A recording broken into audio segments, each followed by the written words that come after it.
بسم الله الرحمن الرحيم.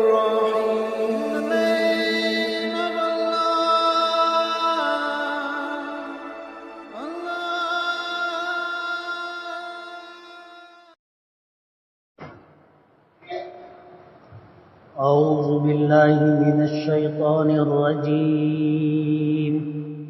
بسم الله الرحمن الرحيم.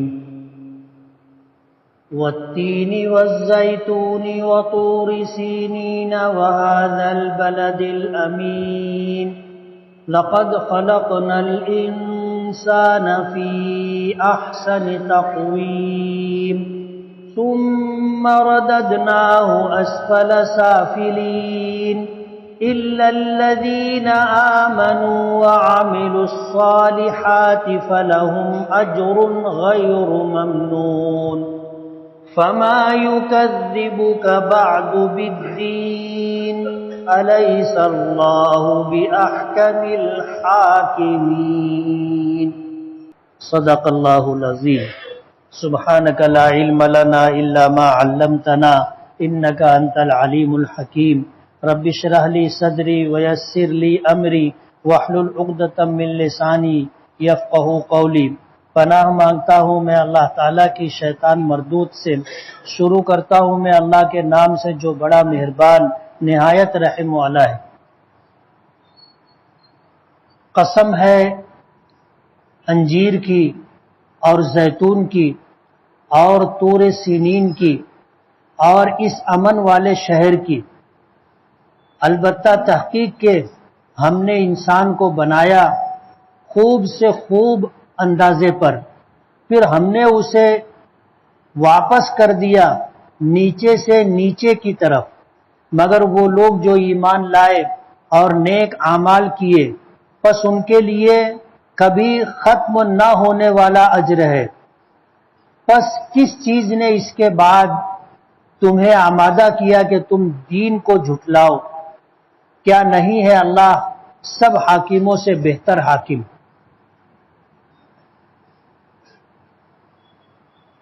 یہ سورہ 3 ہے، نزول کے اعتبار سے مکی ہے. اس میں 8 آیتیں. پہلی 3 آیتیں قسم پر مشتمل. ماضی میں یہ بات بارہا آ چکی کہ اللہ تعالیٰ اس پوری کائنات کے خالق بھی ہیں، مالک بھی ہیں. اللہ تعالیٰ اپنی مخلوقات میں سے جس چیز کی قسم کھانا چاہے کھا سکتے ہیں، لیکن ہم مخلوق ہیں تو ہم مخلوق ہونے کے اعتبار سے اللہ کے علاوہ کسی اور چیز کی قسم نہیں کھا سکتے. ہم اگر قسم کھائیں گے تو اللہ کی ذات کی یا اللہ کی صفات کی. اللہ کی ذات اور صفات سے ہٹ کر کے کسی بھی چیز کی قسم کھانا ہم انسانوں کے لیے جائز نہیں ہے. جیسے بعض لوگ ماں کی قسم کھا لیتے ہیں، کوئی اولاد کی قسم کھا لیتا ہے، کوئی اور کسی چیز کی قسم کھاتا ہے، تو یہ جائز نہیں ہے ہم انسانوں کے لیے. ہم اس بات کے مکلف ہیں کہ اگر ضرورت پڑے گی قسم کھانے کی تو ہم اللہ کی ذات یا اللہ کی صفات کی قسم کھائیں گے. اس کے علاوہ کسی اور کی قسم کھانا ہمارے لیے درست نہیں. اللہ تعالیٰ نے 3 چیزوں کی قسمیں کھائی. ایک تو پہلی قسم ہے انجیر کی اور اسی کے ساتھ ہے زیتون کی. انجیر ایک پھل ہے، سبھی جانتے ہیں. اسی طرح زیتون بھی ایک پھل ہے. اللہ نے ان دونوں چیزوں کی قسمیں کھائی. علماء نے لکھا ہے، مفسرین نے اس بات کی وضاحت کی ہے کہ اس پوری کائنات میں جتنی بھی مخلوقات ہیں ان تمام مخلوقات میں اللہ تعالیٰ جس کی چاہے اس کی قسم کھا سکتے، لیکن ان تمام مخلوقات میں سے اللہ پاک نے اگر کسی چیز کا انتخاب کیا قسم کھانے کے لیے تو اللہ کے نزدیک وہ چیز اہم ہوتی. اور یقیناً اس میں ایسی باتیں ہیں جو اور مخلوقات سے اس کو ممتاز کرتی. اور مخلوقات کے مقابلے میں اس کی اہمیت کو بیان کرتی۔ انجیر بے شمار فوائد پر مشتمل ایک پھل ہے۔ یہ تو اطباء بتاتے ہیں کہ اس میں کیا کیا خوبی ہے، لیکن اللہ نے انجیر کی قسم کھائی ہے تو اس کا مطلب یہ ہے کہ اس انجیر میں اور پھلوں کے مقابلے میں کچھ خصوصیات ہے۔ اسی طرح زیتون ایک پھل ہوتا ہے، اس کا ایک پودا ہوتا ہے درمیانے قد کا، کہ اس میں انجیر پھل لگتا ہے اور اسی پھل کے بیج سے اس کا تیل بھی نکلتا ہے جو اور تیلوں کے مقابلے میں اسے ممتاز کرتا ہے۔ اللہ نے یہ دو پھلوں کی قسم کھائی ہے۔ بعض لوگوں نے کہا ہے کہ قسم جو کھائی گئی ہے یہ در حقیقت ان دونوں پھلوں کی نہیں، بلکہ یہ دونوں پھل جس علاقے میں پیدا ہوتے ہیں اس علاقے کی اللہ پاک نے قسم کھائی ہے، اور وہ علاقہ ہے ملک شام کا۔ پوری دنیا میں ملک شام کا علاقہ ایک ایسا علاقہ ہے جس کی اہمیت اور خصوصیات کو خود نبی کریم صلی اللہ علیہ وسلم نے اپنی حدیثوں میں بیان کیا، اور علامات قیامت سے متعلق یا قرب قیامت میں جو حالات پیش آئیں گے ان حالات میں بھی ملک شام کو اللہ پاک نے ایک اہم علاقہ قرار دیا ہے۔ تو اس کی اپنی ایک انفرادیت ہے اور اس علاقے کی اپنی ایک شان ہے، اور اسی علاقے کے اندر بیت المقدس اور مسجد اقصی بھی آتا ہے۔ اس لیے بعض مفسرین نے کہا ہے کہ اللہ پاک نے ان دونوں پھلوں کی جو قسم کھائی ہے در حقیقت ان دونوں پھلوں کی نہیں، بلکہ یہ پھل کثرت سے جس علاقے میں پیدا ہوتے ہیں اور وہ علاقہ ملک شام کا علاقہ ہے، اللہ نے اس کی قسم کھائی ہے۔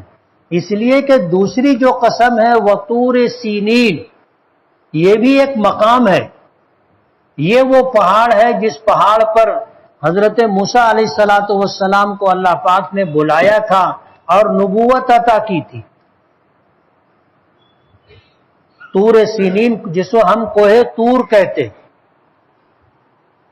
طور سینین ایک پہاڑ ہے۔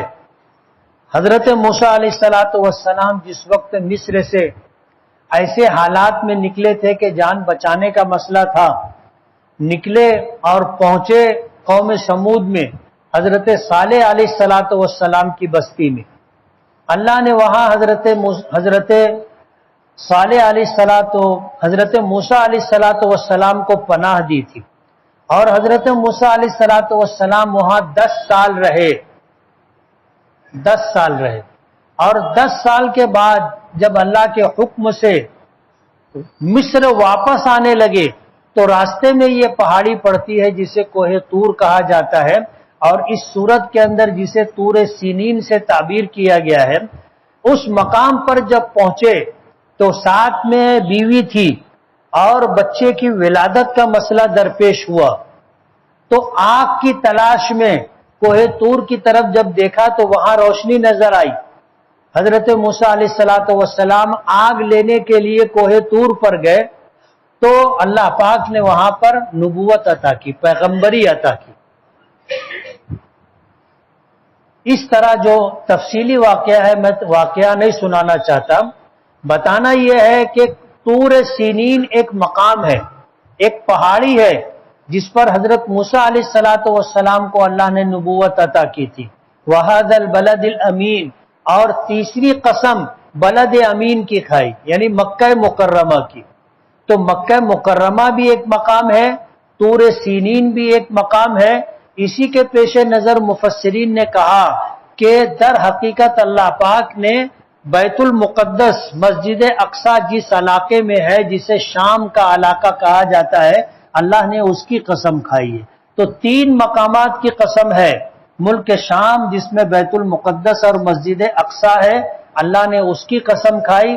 طور سینین کی قسم کھائی جہاں حضرت موسیٰ علیہ السلام کو اللہ نے نبوت عطا کی تھی، اور تیسری قسم مکہ مکرمہ کی جہاں پر نبی کریم صلی اللہ علیہ وسلم کی ولادت باسعادت ہوئی، جہاں پر اللہ کے آخری نبی جناب رسول اللہ صلی اللہ علیہ وسلم نے اپنی زندگی کے 53 سال گزارے۔ یہ وہ مقام ہے جسے اللہ نے اپنا گھر بنانے کے لیے منتخب کیا، اور قیامت تک اس علاقے کو اللہ نے بلد امین قرار دیا، ایسا شہر جو شہر امن والا شہر ہے، اور اس شہر کے اندر جو بھی داخل ہو جائے گا اس کو بھی امن مل جائے گا۔ ان 3 مقامات کی اللہ پاک نے قسم کھائی، اور قسم کھانے کے بعد فرمایا لقد خلقنا الانسان فی احسن تقویم، کہ ہم نے انسان کو بہترین سے بہترین اندازے پر پیدا کیا ہے۔ آپ دیکھو اللہ نے دنیا میں جتنی بھی مخلوقات پیدا کی ہے سب کا سر زمین کی طرف جھکا ہوا ہے، چاہے وہ زمین پر رینگنے والی مخلوق ہو، چاہے وہ زمین پر چلنے والی مخلوق ہو، 2 پایا مخلوق ہو یا 4 پایا مخلوق ہو، انسانوں کو چھوڑ کر کے ہر ایک کو اللہ نے بنایا تو اس کی خلقت ایسی رکھی ہے کہ اس کا منہ زمین کی طرف جھکا ہوا ہے۔ ایک انسان کو اللہ نے ایسی قامت عطا کی کہ یہ 2 پیروں پر کھڑا ہوتا ہے، اور اس کے جسم کو اللہ پاک نے اتنا متناسب الاعضاء بنایا کہ اس سے بہتر مخلوق نہیں ہو سکتی، اسی لیے انسان اشرف المخلوقات ہے، اور اللہ کی تمام مخلوقات میں سب سے زیادہ خوبصورت ہے، سب سے زیادہ خوبصورت۔ اللہ نے اسے جو قد عطا کیا، جو قامت عطا کی، اور اعضاء میں جن اعضاء کو امتیازی خصوصیات حاصل ہیں اللہ نے اسے 2 بنایا، اور جانوروں کو جو اعضاء عطا کیے ان اعضاء کے مقابلے میں انسان کو جو اعضاء عطا کیے وہ بہت مناسب اعضاء۔ تو اللہ پاک نے 3 قسمیں کھانے کے بعد فرمایا کہ ہم نے انسان کو بہترین اندازے پر پیدا کیا، اس سے بہتر اندازہ نہیں ہو سکتا جس اندازے پر اللہ پاک نے انسانوں کو پیدا کیا۔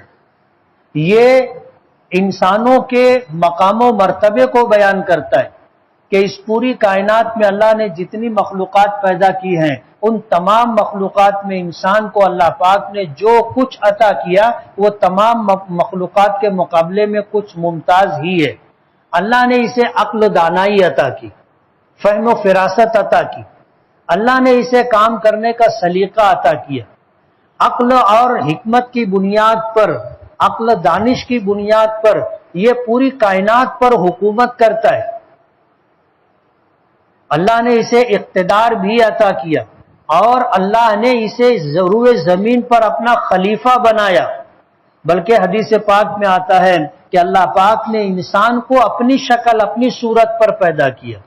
ان اللہ خلق آدم علی صورتہ، مسلم شریف کی روایت ہے کہ اللہ تعالیٰ نے انسانوں کو اپنی صورت پر پیدا کیا۔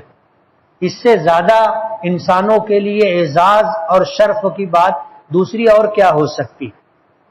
اس بات کو بیان کرنے کے بعد اللہ پاک فرماتے ہیں ثم رددناہ اسفل سافلین، کہ ہم نے انسان کو بہترین قامت، بہترین قد اور بہترین اندازے پر پیدا کیا، لیکن اسی کے ساتھ ہم اسے پھر اسفل سافلین کی طرف لوٹا دیتے۔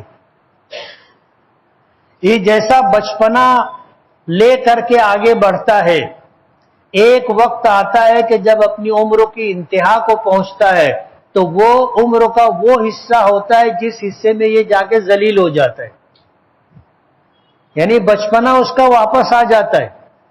جیسے بچپن میں اسے سمجھتا نہیں ہے، یاد نہیں رہتا ہے، اسی طرح جب بڑھاپے میں جاتا ہے تو اس کو سمجھتا نہیں ہے اور پھر اسے یاد نہیں رہتا۔ بچپنا اور بڑھاپا ایک جیسا ہو جاتا ہے، درمیان کا جو حصہ ہے اس حصے میں اللہ پاک انسان کو جو خوبیاں عطا کرتا ہے، یہ ساری خوبیاں عمر کے ایک حصے تک پروان چڑھتی ہیں، جس کو 40 سال کی عمر کہا جاتا ہے۔ جب 40 سال کی عمر ہو جاتی ہے تو وہاں سے پھر اس کا زوال شروع ہوتا ہے، یہ ڈھلان پر آ جاتا ہے، اتار پر آ جاتا ہے، پھر ایک وقت آتا ہے کہ یہ ارذل العمر کو پہنچ جاتا ہے، عمر کے جس حصے میں جا کر یہ ذلیل ہو جاتا ہے۔ اللہ کے نبی صلی اللہ علیہ وسلم نے اس سے پناہ مانگی ہے کہ اللہم انی اعوذ بک من ارذل العمر، عمر کا وہ حصہ جس میں آدمی ہلکا ہو جاتا ہے، ارذل ہو جاتا ہے، یعنی جس کی کوئی عزت، جس کا کوئی مقام، جس کا کوئی وزن نہیں رہتا۔ آپ دیکھو جوانی میں، ادھیڑی میں بعض لوگوں کا کتنا کر و فر ہوتا ہے، گھر میں بولو، گھر کے باہر پورے خاندان میں بولو، سماج میں بولو، ان کا ایک وزن ہوتا ہے، لیکن ایک وقت آتا ہے کہ پھر کوئی پوچھتا بھی نہیں ہے ان کو، عمر کے اس حصے میں چلے جاتے ہیں جہاں ان کو بھلا دیا جاتا ہے، کوئی ان کو پوچھتا نہیں ہے۔ یہ ارذل العمر ہوتی ہے جس سے حضور نے پناہ مانگی ہے۔ مفسرین نے ایک تفسیر یہ کی، ایک تفسیر مفسرین نے یہ کی کہ انسان کو اللہ پاک نے پیدا فرمایا، عقل و دانائی عطا کی، فہم و فراست عطا کی، سلیقہ تہذیب عطا کی، قوت گویائی عطا کی، ہر کام کرنے کا ڈھنگ اور بہترین ڈھنگ اسے عطا کیا۔ یہ سب کچھ ملنے کے بعد کتنے لوگ ایسے ہوتے ہیں جو اللہ کی وحدانیت، اللہ کی ربوبیت اور اللہ کی الوہیت کو قبول نہیں کرتے۔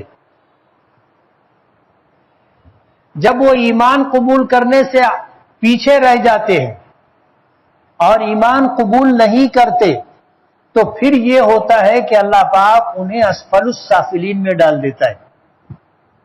اسفل السافلین جہنم کا وہ حصہ ہے جو سب سے زیادہ گہرائی میں، جہاں سب سے زیادہ سخت عذاب ہوگا۔ جب انسان کو اللہ پاک نے تمام مخلوقات میں فضیلت بخشی، اشرفیت کا مقام عطا کیا، اچھا اور برا سمجھنے کی تمیز عطا کی، عقل دانائی دے کر کے اللہ پاک نے اس کے سامنے دنیا بھر کی چیزیں رکھی، جس کو دیکھ کر کے وہ اللہ تعالیٰ کے وجود پر، اللہ تعالیٰ کی وحدانیت پر، اللہ تعالیٰ کی الوہیت اور ربوبیت پر ایمان لائے۔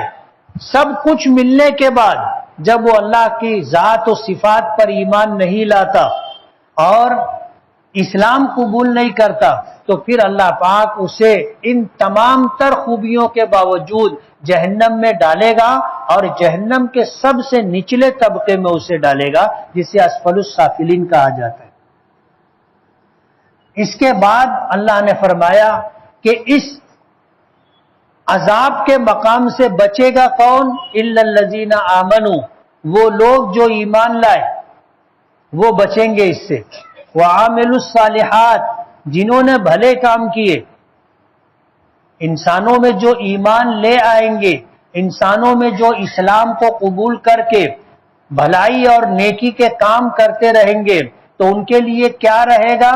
فَلَهُمْ أَجْرٌ غَيْرُ مَمْنُونَ، ان کے لیے وہ اجر ہوگا جو کبھی ختم نہیں ہوگا۔ ہم جو نماز پڑھتے ہیں، روزہ رکھتے ہیں، زکوٰۃ دیتے ہیں، حج کرتے ہیں، ہم جو سچ بولتے ہیں، ہم کسی کی جان، مال، عزت و آبرو کو نقصان نہیں پہنچاتے، ہم اپنے آپ کو ہر مسلمان کے عزت و آبرو سے اپنے آپ کو آلودہ کریں، ہم اس سے اپنے آپ کو بچاتے ہیں اور بھلائی کے کاموں کو کرتے رہتے ہیں، برائی کے کاموں سے بچتے رہتے ہیں، تو اس پر جو اجر اللہ پاک ہمیں دے گا، یہ اجر کبھی ختم ہونے والا نہیں ہوگا کہ تم اتنی نیکی لے کر کے آئے، اتنے دن جنت میں رہو، اس کے بعد ختم، ایسا نہیں ہوگا۔ جو اجر اللہ پاک ہمیں دے گا یہ اجر ہمیشہ رہنے والا ہوگا۔ لہم اجر غیر ممنون، ایسا اجر ہوگا جو بے انتہا ہوگا، لا متناہی ہوگا، کبھی ختم نہ ہونے والا رہے گا۔ یہی وجہ ہے کہ جو آدمی اپنے نیک اعمال کی وجہ سے، اجر و ثواب کی وجہ سے ایک مرتبہ جنت میں چلا گیا، وہ ہمیشہ ہمیشہ جنت میں رہے گا، کبھی جنت سے نکالا نہیں جائے گا۔ اس کے بعد اللہ پاک فرماتے ہیں فَمَا يُكَذِّبُكَ بَعْدُ بِالدِّينِ، اس کے بعد پھر کیا بات ہے کہ تم بدلے کے دن کو جھٹلاتے ہو؟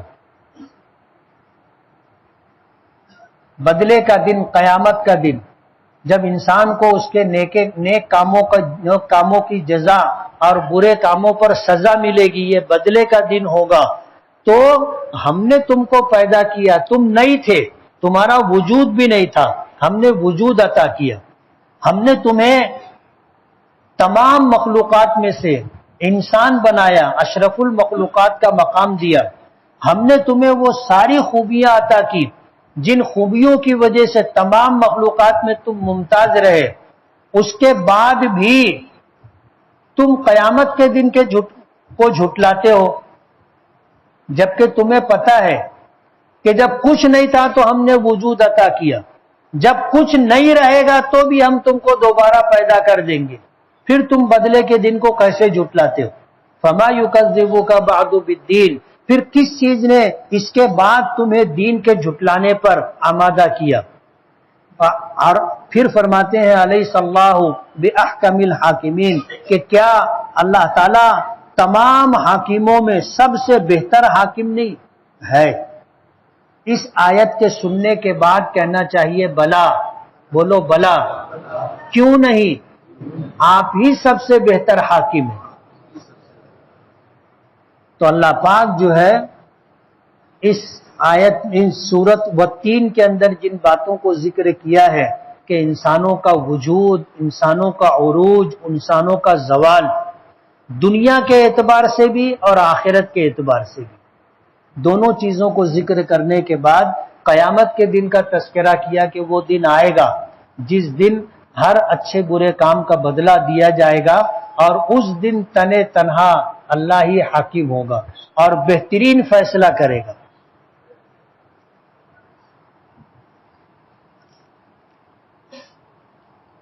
نکاح کے وقت کوئی بندہ بولے کہ مجھے قبول نہیں ہے تو کیا نکاح نہیں ہوگا؟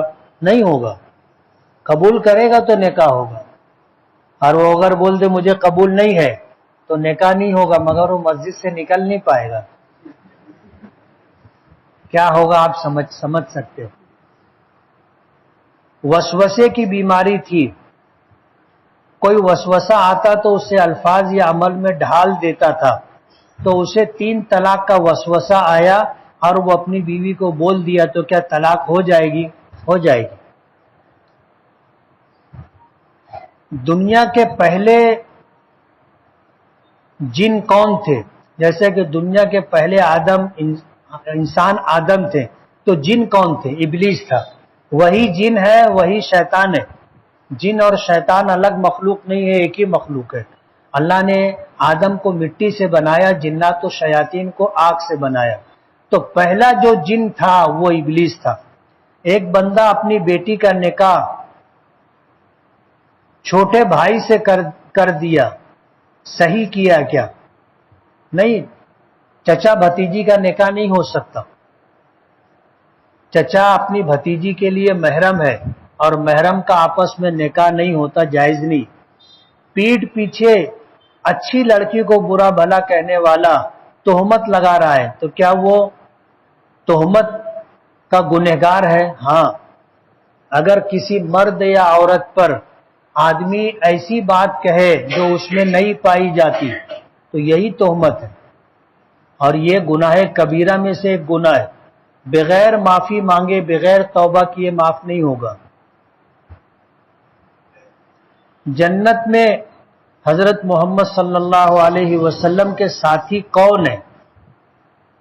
حضرت آدم کے کون، نوح کے کون، ابراہیم کے کون، موسیٰ کے کون، اور عیسیٰ کے کون ہوں گے؟ حضور کے ساتھی جنت میں ہم لوگوں کو حکم دیا گیا ہے کہ ہم جنت میں حضور کی رفاقت مانگے، لیکن حدیثوں کے دیکھنے سے جو بات ملتی ہے کہ تمام ازواج مطہرات تو حضور کے ساتھ ہوں گی، حضرت مریم بھی حضور کے ساتھ ہوں گی، حضرت آسیہ جو فرعون کی بیوی تھی وہ بھی حضور کے ساتھ ہوگی، اس کے علاوہ اور کون کون لوگ کس کے ساتھ ہوں گے پتہ نہیں۔ ایک لڑکی ایک لڑکے کے نکاح میں تھی، طلاق ہو گیا اور لڑکی کی دوسری شادی ہو گئی، اگر لڑکے کے نصیب تقدیر میں ہوگی تو واپس پہلے کے نکاح میں آئے گی کیا؟ آ سکتی ہے۔ دوسرا شوہر انتقال کر جائے یا دوسرا شوہر طلاق دے دے، پھر یہ عدت پوری کر کے پہلے شوہر کے نکاح میں آنا چاہے، دونوں راضی ہوں تو نکاح کر کے میاں بیوی کی حیثیت سے رہ سکتے ہیں۔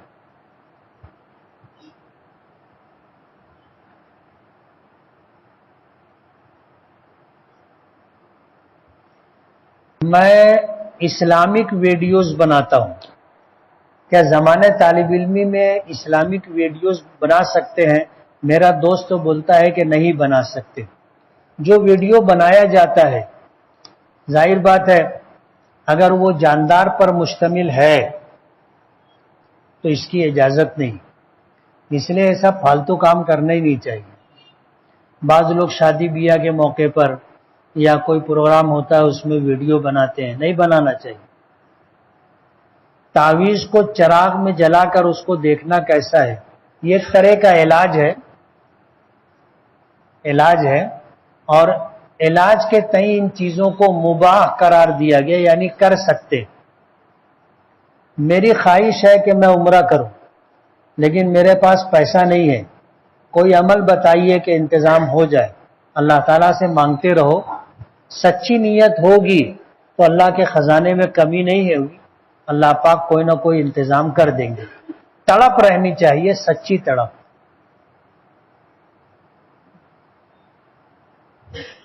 اذان ہوتی ہے تو کتے روتے کیوں ہیں؟ حدیث پاک میں آتا ہے کہ فرشتوں کو دیکھ کر مرغ بانگ دیتا ہے، اس لیے جب مرغ بانگ دے تو الحمدللہ کہنا چاہیے اور اللہ سے دعا کرنی چاہیے، یہ دعا کی قبولیت کا وقت ہوتا ہے۔ اور شیاطین کو دیکھ کر کے کتے روتے ہیں تو اس موقع پر اعوذ باللہ من الشیطان الرجیم پڑھنا چاہیے۔ گالی دینے سے وضو مکروہ ہو جاتا ہے کیا؟ وضو ٹوٹتا تو نہیں ہے، لیکن ظاہر بات ہے جب آدمی باوضو ہے اور گالی دے رہا ہے تو کراہت آ جاتی۔ مغرب کی اذان سے پہلے یا دوران میں سوئے ہیں تو اٹھنا ہوگا، اٹھنا ضروری ہے کیا؟ نماز کے لیے تو اٹھنا پڑے گا نا۔ آپ کبھی بھی سو، کوئی بھی نماز کا وقت ہو تو اٹھنا پڑے گا۔ زید لوم چلاتا ہے، شام میں ڈیوٹی دے کر جانے تک جماعت چھوٹ جاتی ہے تو کیا فرض نماز گھر جا کر ادا کر سکتا ہے؟ کر سکتا ہے۔ اجتماعی طور پر مسجد میں مرحوم کے لیے قرآن خوانی کرنا جائز ہے یا بدعت ہے؟ ہر وہ عمل جسے دین سمجھ کر کے کیا ہے اور وہ کام نبی کریم صلی اللہ علیہ وسلم نے نہیں کیا، نہیں کروایا اور نہیں کرنے کا حکم دیا، اور آپ کے بعد خلفائے راشدین، صحابہ اور تابعین نے وہ کام نہیں کیا تو اس اچھے کام کو بدعت کہا جاتا ہے۔ سمجھ رہے ہو؟ اس اچھے کام کو بدعت کہا جاتا ہے جس کو انسان اچھا سمجھ کے کرتا ہے لیکن اسے دین سمجھ کر کے کرتا ہے کہ یہ دین ہے۔ ظاہر بات ہے دین حضور پر مکمل ہو چکا، اب اس میں اضافے کی کوئی گنجائش نہیں ہے۔ کسی انسان کو چاہے وہ وقت کا قاضی ہو، وقت کا مفتی ہو، عالم ہو، حافظ ہو، قاری ہو، دیندار ہو، کسی کو یہ حق نہیں ہے کہ وہ کسی کام کو دین سمجھ کر کے دین میں اسے بڑھائے اور اضافہ کرے۔ ایک یہ ضابطہ اور قاعدہ ہے جو میں آپ کو بتا رہا ہوں۔ آج جو قرآن خوانی کی جاتی ہے اجتماعی طور پر، دکان شروع کی ہے اس میں قرآن خوانی، مسجد میں کسی کے انتقال کے بعد اجتماعی قرآن خوانی، یہ جائز عمل ہے۔ قرآن کریم پڑھنا کوئی غلط کام نہیں ہے اور کوئی گناہ کی بات نہیں ہے، لیکن اس کے پڑھنے کا جو طریقہ بنایا گیا ہے یہ طریقہ حضور کے زمانے میں، صحابہ اور تابعین کے زمانے میں نہیں تھا۔ فرض نماز میں امام کے پیچھے مقتدی کو کیا پڑھنا چاہیے؟ کچھ نہیں پڑھنا چاہیے۔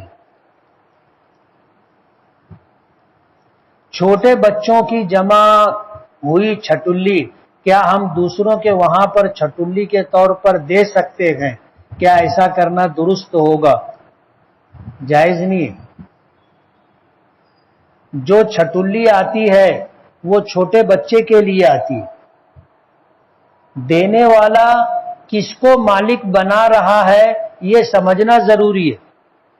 اگر وہ لا کر دیا اس نیت سے کہ یہ بچہ پہنے گا، ہم بچے کو مالک بنا رہے ہیں، تو بچے کے ماں باپ کو، اس کی دادی دادا کو، اس کی پھوپھی پھوپھا کو یہ حق نہیں ہے کہ یہ کپڑا اٹھا کر کسی دوسرے بچے کو دے۔ وجہ اس کی یہ ہے کہ جو نابالغ بچے ہوتے ہیں ان کی ملکیت میں نہ وہ خود کوئی تصرف کر سکتے ہیں نہ دوسرا کوئی کر سکتا ہے، اس لیے چھٹلی دینے والے اگر چھٹلی جو ہے گھر کے کسی بالغ مرد یا عورت کو دے کے مالک بنا دے تو بچی ہوئی چھٹلی دوسری جگہ دی جا سکتی، ورنہ نہیں۔